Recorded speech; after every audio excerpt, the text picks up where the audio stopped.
విశ్వవిఖ్యాత నట సార్వభౌముడు పద్మశ్రీ డాక్టర్ నందమూరి తారక రామారావు గారి వారసుడిగా 1974 తాతమ్మ కళ చిత్రంతో తెలుగు పరిశ్రమకు పరిచయమై తన అద్భుత నటనతో తిరుగులేని అగ్ర కథానాయకుడిగా అంచెలంచెలుగా ఎదిగి ఇవాళ 99 సినిమాల్లో ఎన్నో సామాజిక చైతన్యం, పౌరాణికం, జానపద అన్ని రకాల పాత్రను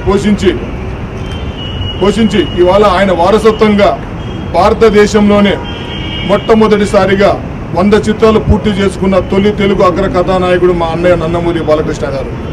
ముఖ్యంగా ఆయన చేసిన 99 చిత్రాలు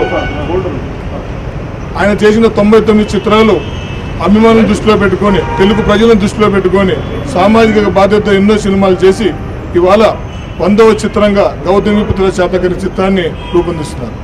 2000 సంవత్సరం కాలం నాటి ఒక చారిత్రకాని యొక్క చరిత్రను భావి తరాలకు అందించాలని ఒక సంకల్పంతో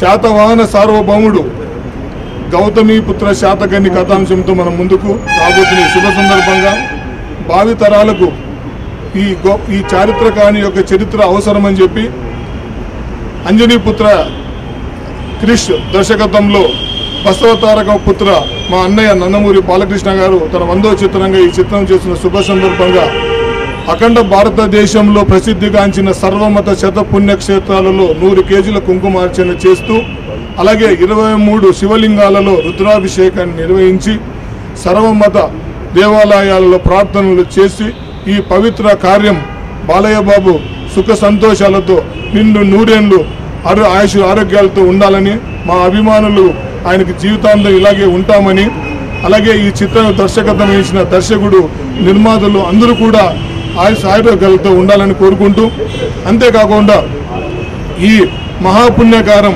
కేవలం అభిమానుల కోసమే కాకుండా చిత్రం కోసమే కాకుండా దేశ ప్రజలందరూ కూడా సుఖ సంతోషంగా ఉండాలని ఈ దైవ కార్యాన్ని మేము ఇవాళ మహాపుణ్య దైవ కార్యాన్ని మా అన్నయ్య నందమూరి బాలయ్య గారి ఆశీస్సులతో ఈరోజు ఈ యాత్రను మొదలు పెడుతున్నందుకు నా ఒక అభిమానిగా ఆయన జీవితాంతం నాకు ఈ అవకాశానికి ఇచ్చినందుకు రుణపడి ఉంటానని కోరుకుంటూ మీ అందరికీ సెలవు తీసుకుంటున్నాను.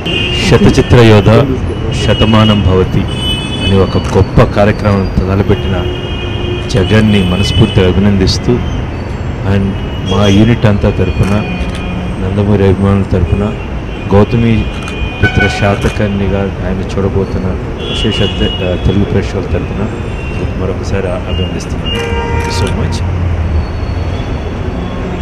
ఒక శాలివాహన శకం మనం మంత్రాలు వింటున్నప్పుడు భరతవర్షే భరతఖండే శాలివాహన శకే అని ఆరంభిస్తాం. ఈ శాలివాహన శకకర్త శాతవాహన సార్వభౌముడు శాతకర్ణి.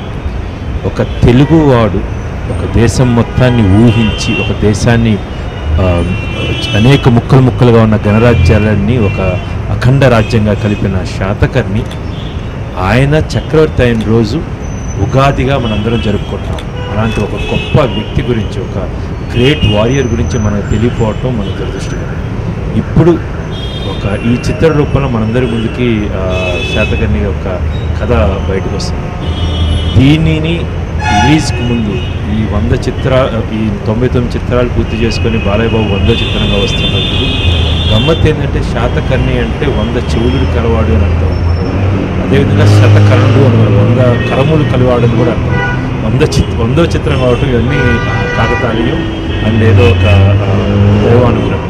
ఇలాంటి టైంలో 100 పుణ్యక్షేత్రాలకి శతచిత్ర యోధ శతమానం భవతి అని ఒక అద్భుతమైన ప్రోగ్రామ్ని చేస్తున్న జగన్కి ఇప్పుడు ఈయన శాతకర్ణి దేశాన్ని మొత్తాన్ని ఒక ఐక్యం చేసి అంత దేశమంతా పరిపాలించాడు. ఇక్కడ అనేక గుళ్ళకి ఇక్కడున్న మసీదులు కావచ్చు, చర్చిలు కావచ్చు, బౌద్ధరామాలు కావచ్చు, తిరిగి ఈ చిత్ర విజయానికి ద సేమ్ టైం శాతకర్ణి యొక్క స్పిరిట్ని మొత్తాన్ని తీసుకెళ్ళడానికి కృషి చేస్తున్నాడు.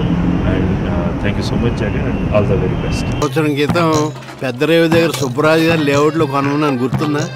ఇప్పుడు గుర్తు రాదులే. అప్పుడు కూడా సెంట్ లక్షే, ఇప్పుడు 10 లక్షలు అంటే లేదు. నీ 10 లక్షలు అక్కడ పెట్టుంటే ఈ పాటి ₹1,00,00,000 అవును. బాధపడుకో, అసలు నీకు చెప్పకుండా ఉండాల్సిందేను. కొంచెం ఓదార్చవయా. ఎంత బ్యాడ్ లక్. ఏదో 4 రోజుల దాకా నిద్రట్టదు మనం ఇచ్చింది దెబ్బకి. ఆనందంగా ఉంటే చూడలేరు మీరే. నేనే కాదు మా అమ్మ కూడా ఇంతే.